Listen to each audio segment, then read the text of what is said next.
The official Great Plague of London health pamphlet, which was published 400 years ago, is disturbingly familiar. See if any of these ring a bell. Back in 1665, in Black Death-riddled Britain, people were told to avoid crowded places, not to share clothes, and to clean the streets regularly. A strict quarantine was implemented for traders coming in from overseas, who had to stay on their ships for 40 days.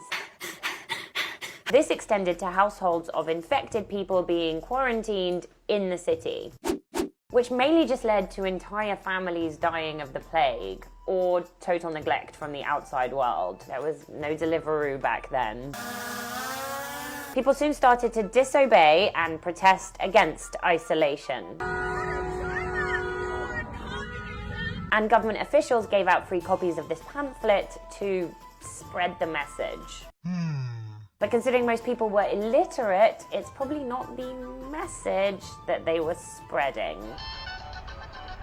Another weird parallel between the era of the Great Plague and the coronavirus is that people thought that tobacco could ward off the disease. The reason we've got it is because people have stopped smoking. And just like today, where people can now work from home and have quit city life for a life in the country, people fled London during the Great Plague. If people were able to come up with all the same containment measures centuries ago, why did it take governments so long to act this year? The UK, Italy, Spain, and France all only locked down once the virulent horse had already bolted.